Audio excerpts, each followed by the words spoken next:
record there, press record there. Okay. And I'll press record over here. All right. Test 1, 2, 1, 2. Okay, it's recording.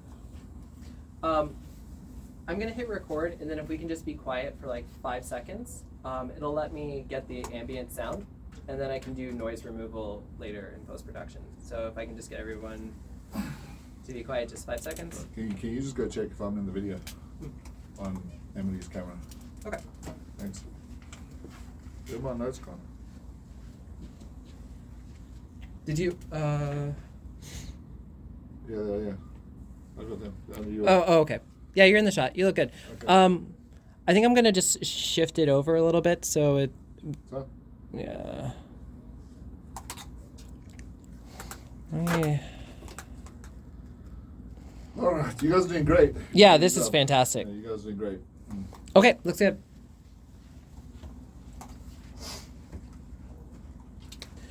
Yeah, and then we'll record the ad break Sure.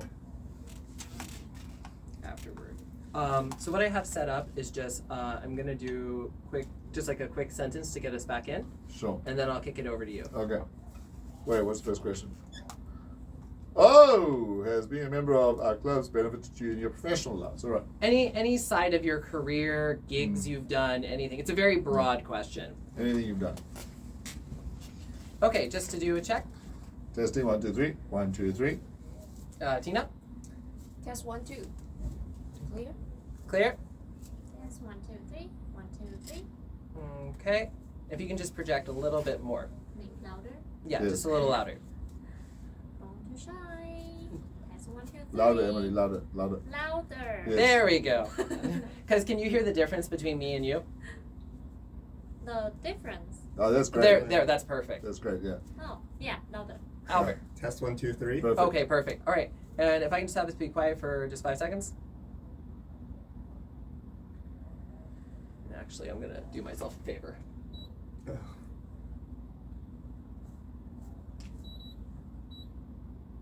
I should be turning it off.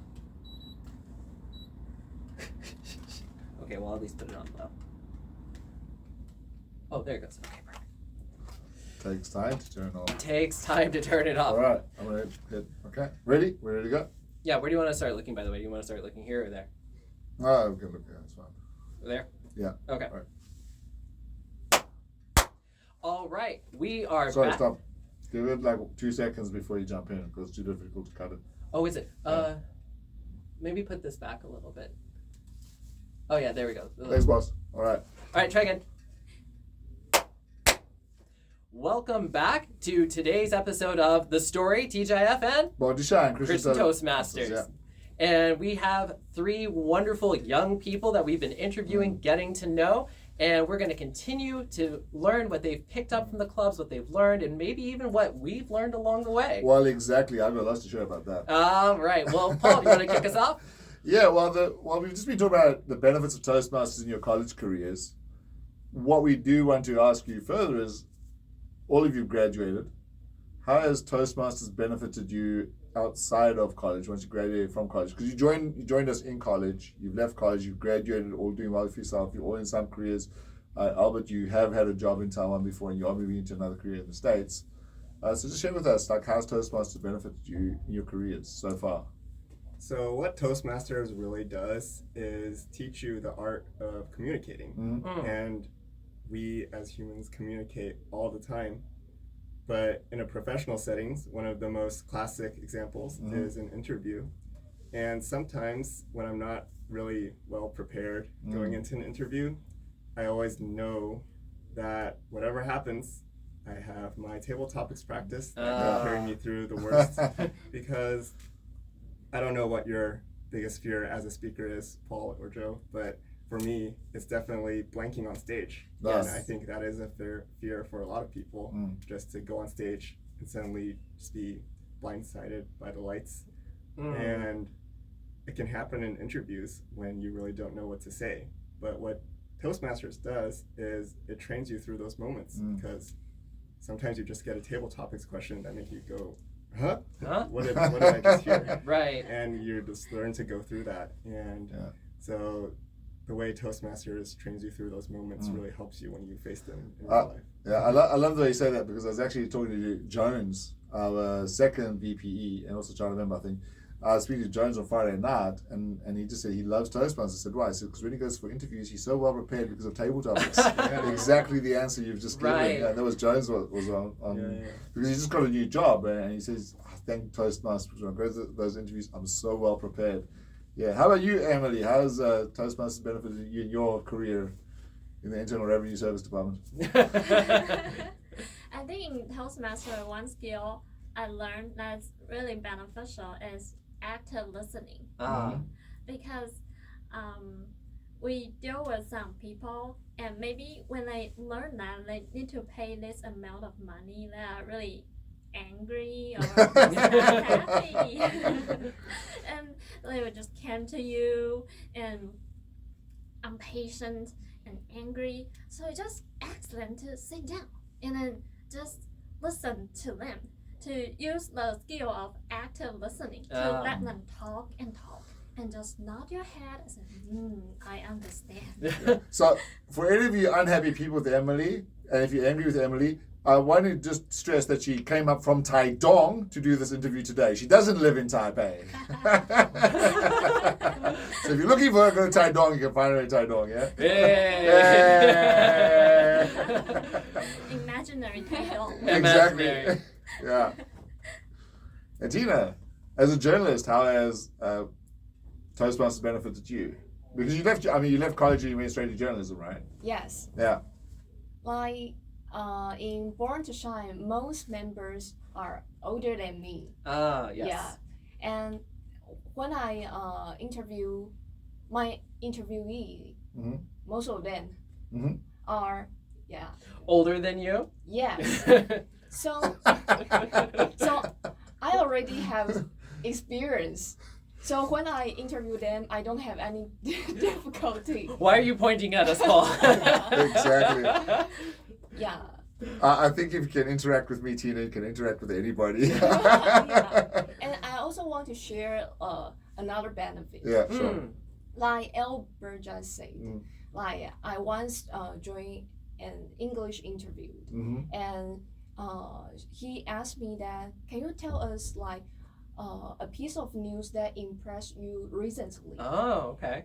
And I remember that in table topic session, you don't need to give a very professional answer. You just give an answer that can impress your audience. Sure. And they can resonate with you. Right. Sure. So I tell him that I remember there is a news that go viral in Korea, but the news happened in Taiwan.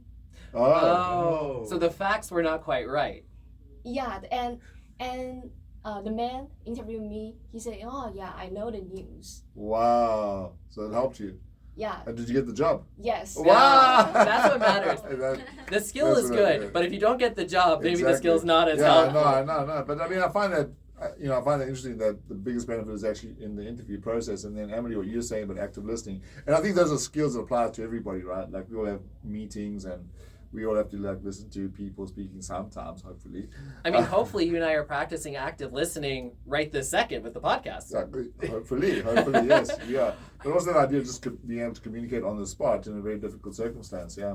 Actually, what's funny is Tina's answer sort of leads right into the next question Sure. I had, because you're talking about, well, I have to, as a journalist, I previously need to talk to people that are older than me. Yes. And something that really stood out to Paul and I as we were drafting our questions for you all, really making some hard Yeah. ones, was, you all came in very young. Sure. And now you're interacting on a Friday night. You're not going to a movie theater. You're not going dancing. You're hanging out with people who are in their 30s, 40s, 50s, and 60s. So generous. I'm in my 30s. I mean, I'm in my 30s, so I'm writing myself right in that category. Okay, all right. Thanks, Joe. And so I just wonder, were there any kind of difficulties interacting? Could you feel a generation gap? Or what was that experience like for you, spending your time not with people your age, but people that were maybe double or possibly triple your And age? I think that echoes to Albert's earlier comment about trying to find something of value in your speeches, right? Yeah, that exactly. So since you called out Albert, we're making our way down that side of the couch there. Right. I want to preface by saying that TGIF and Born to Shine are one of the youngest clubs in spirit. I like that you preface in spirit because I look at Yes. Paul and I see a 20-year-old. Yeah, This man, exactly, so yeah. much energy. Yes, but like we have also members like Lester. Yes. This year, first episode, I believe. Mhm. Yes. And they just have so much life experience and speaking experience with them. And as a member of the club, you can just learn so much from them just by talking to them Right. and chatting with them. And Lester's still only 22, I think. Man, the fact that someone his age can bike way Yeah. faster than me is just I mean, oh, wow. he's 22 going on 60 something. He's built like a 22-year-old. Yeah, Yes. exactly. Yeah, yeah, Yes. yeah. You know, I just complete segue here. I was once riding my bike to the top of a mountain close to my house with another member was on our podcast, Douglas Gilman, Ah, and we get to the top of the mountain, and I look down and I see these two guys racing up the mountain, and I said to Doug, I said, "That looks like Lester." And then sure enough, there's Lester racing a college student up the mountain. oh my goodness. And winning. And that stage, I think Lester was 64. Yeah, the guy's just like a monster. on That's the bus. impressive. Yeah. Emily, what about for you? I think in our clubs, a lot of people are young at heart. No matter their age, So no generation gap. really. No. No. And because they are even older, they have more experience in life, so that they can share more stories or wisdom with us. For example, I remember there's a workshop Eric and Douglas gave the workshop yes. about career workshop. Yes. Oh. Yeah. And for us, we can all benefit a lot from it. He mentioned about first we can choose a region that we are interested in and try to learn more about it, or either to have a degree or you can do self-learn, self-teach. And eventually when you get more and more knowledge in that region, you can maybe make some money and that becomes the career. Ah, nice advice. Where was I for that workshop? I need that workshop. You were in Japan. I was in Japan.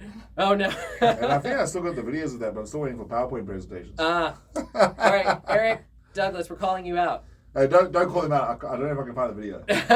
I'll try. Yeah. Tina, how about you? Like Emily and Albert just said, I think I'm the one who is older, because like Paul, Jode, and like Eric, like you guys always have like ideas, very cool ideas, and like keep popping up, and sometimes I think maybe I'm older than you. Yeah. Old in Yeah. spirit. Yeah, because all of you are so creative. Yeah, and energetic. I think for me, the generation gap, Joe, if you don't mind me also jumping in. Yeah, jump right in. I think for us, the generation gap is, I think if you get older, you know, and I am like 14 going on 50 something. Yes. But I think as we get older, if we only spend time with old people, we become old.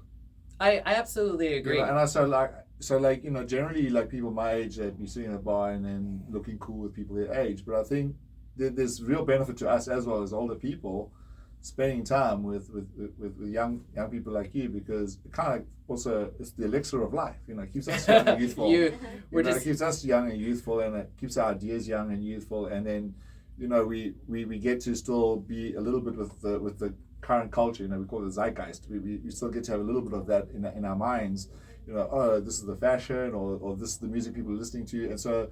Yeah, you know, we don't quite get it, but we actually know what's going on a little bit, so we don't get so I think there's that benefit to also keeping us younger as well, just sticking around with younger people. If you guys want to put up with us, that is. Actually, what I love about what you're sharing is because I definitely feel it, you know, because you get into office life and then you sort of lose contact with what people younger than you are talking about.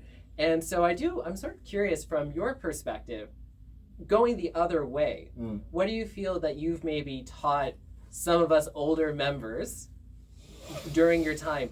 And just take a moment, now I feel like it's real table topics, because I know this also wasn't on the list, but Albert sort of got us started with talking about value. Well, I can tell what Albert taught me.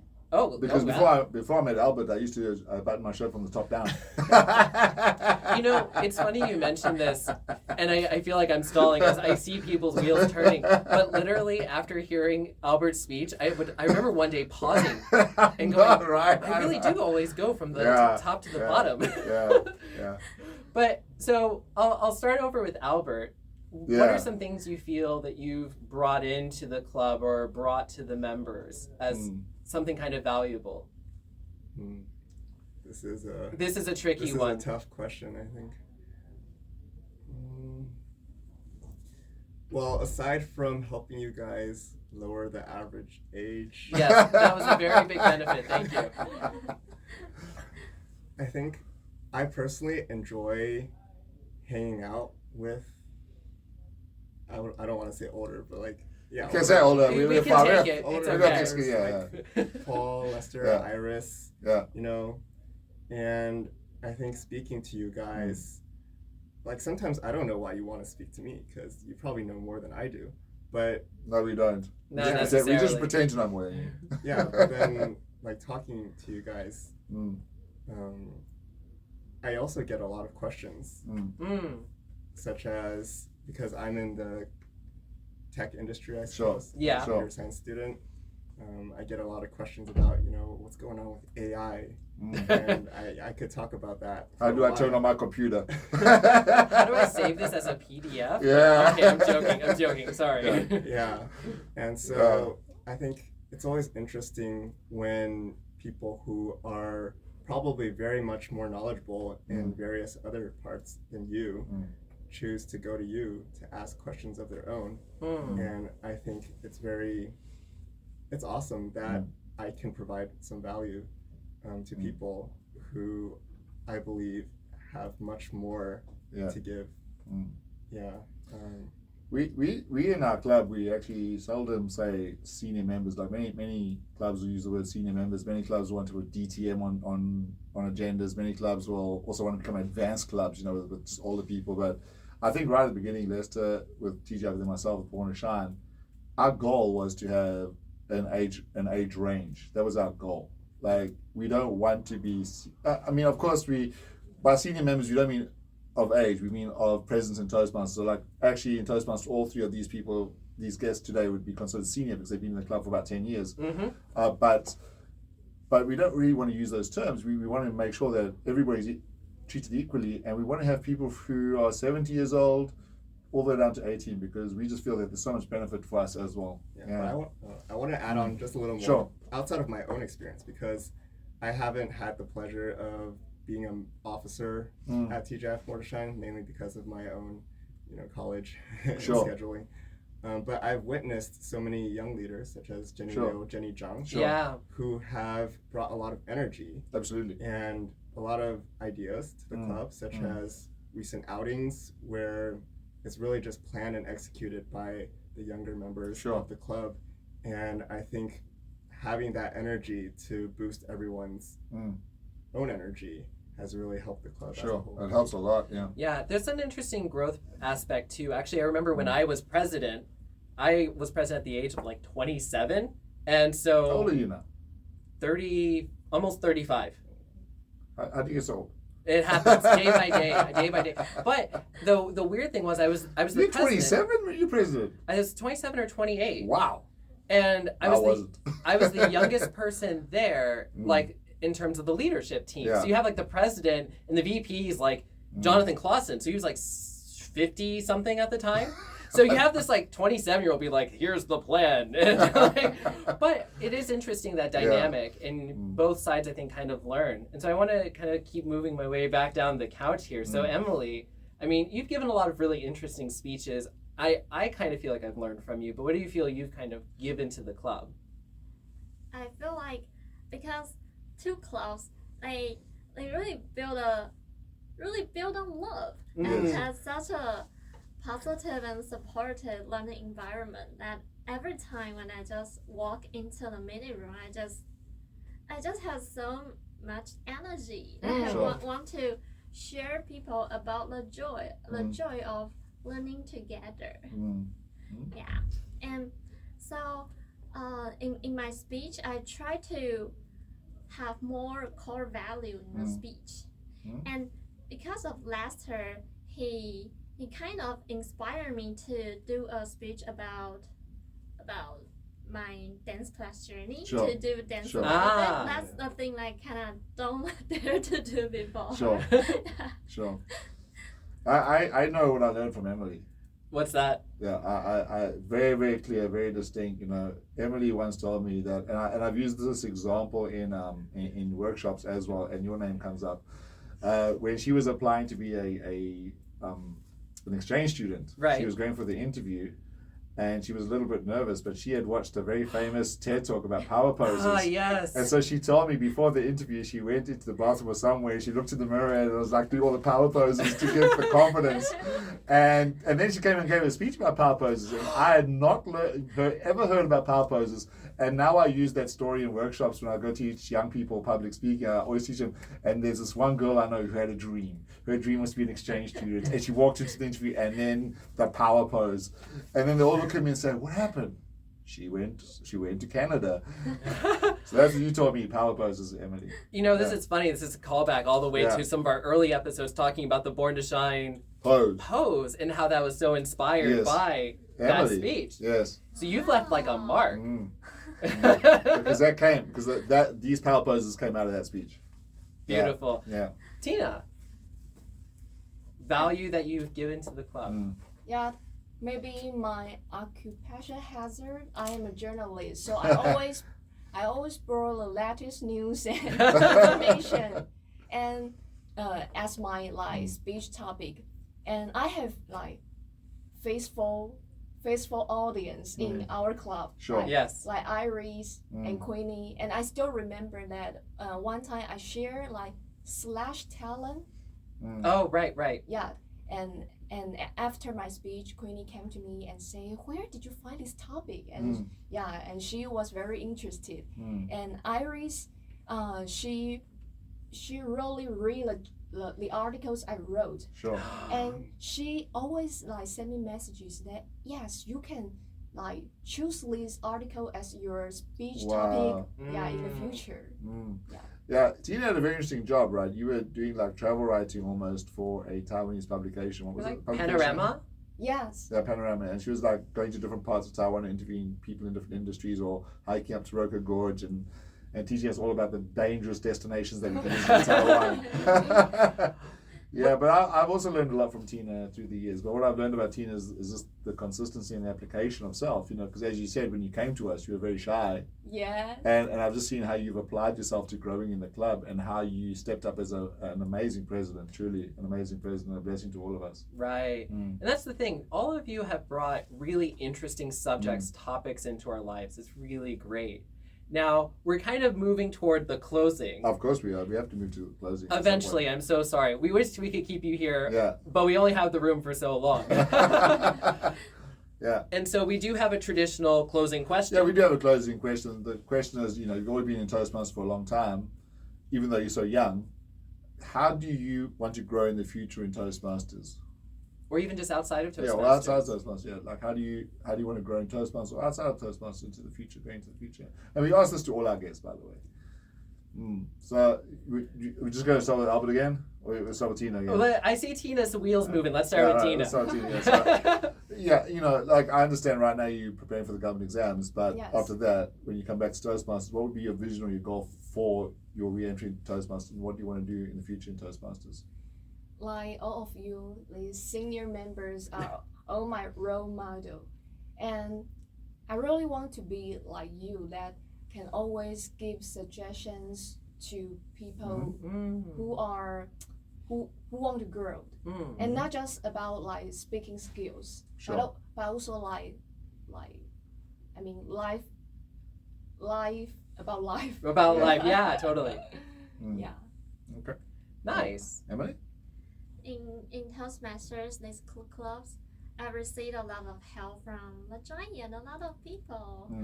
Yeah, and through every meeting, the speeches, I also learned a lot from it. So, I want to be more influential. I want to influence other people around me.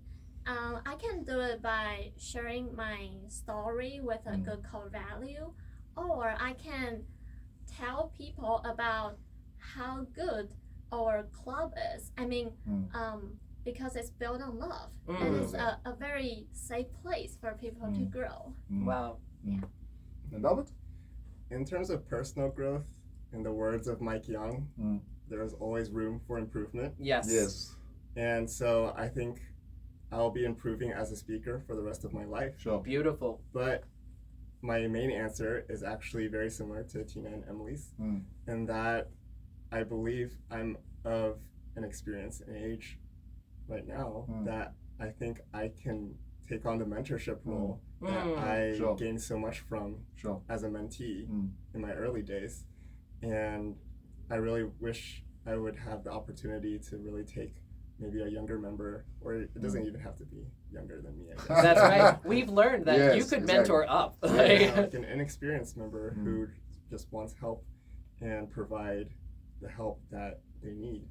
And I had a small taste of it back in my campus club because I was the most experienced Toastmaster there. Wow. Regardless of age, I was just in Toastmasters for the longest time. Right. And I was often the evaluator Wow. for new members and their speeches. And I hope that they gained some stuff or gained some value from my evaluations. I totally believe they have, because Yeah, sure, I've I learned think from so. your evaluations, even your language evaluations. I am an English native speaker, but there are things that Albert pointed out that I'm like, that's a good point. Thank you, Albert. Yeah.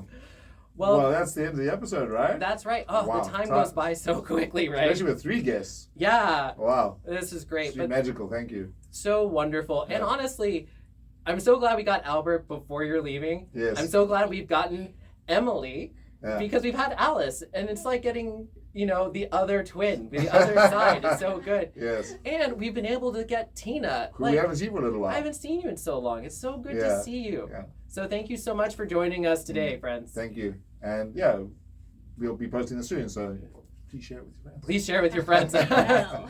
Thanks for coming, guys. Bye-bye. Thank you. Beautiful. All right. That was fantastic. You That guys was were great. Oh my gosh. Yeah. All right. You can get up. Oh. So Paul and I are going to record a couple of small things, intro, outros. We have a small ad break. What is the outro? Outro is, we call it our Oh, takeaway. Joe, I didn't push record. I'm joking. Oh, Paul, I didn't know. We've had every kind of technical error at this point. We've had the I should lights not go joke, out. guys. That's a bad joke. I should not make that joke. We've had the lights go out mid-recording. We've forgotten to press record. Yeah. We've had the camera shut off. Anything that could happen. I liked this setup, Paul. This was really good. So we'll do it next time. Yes. Even with 2 guests. I think this is I think so too. fantastic. Yeah, I think so too. So Paul and I are going to get dinner afterward nearby. So if you have time and you want to hang out, it'll probably take us about 15 minutes to record our next section. You're more than welcome to join. If you need to go home, that's also totally fine. No, that's not fun. Oh, it's not fine. You have to have dinner with us. So you have 2 options. One is go and one is very go. All right, so just Albert and Emily, look at me, please. Yeah, thanks. Okay, no, don't. Oh, okay, all right, okay, that's fine. Okay, because that's where Joe and I will sit. I need to take a picture of you guys outside. Yep. Oh, you'll probably want to take the camera then, right? Oh yeah, you do your phone. Yeah. Thank you for joining us. Yes, Thank you for having me. Yeah, thank you for Is my still recording? How do I get it? How do I stop it? How do you stop it? It's yours.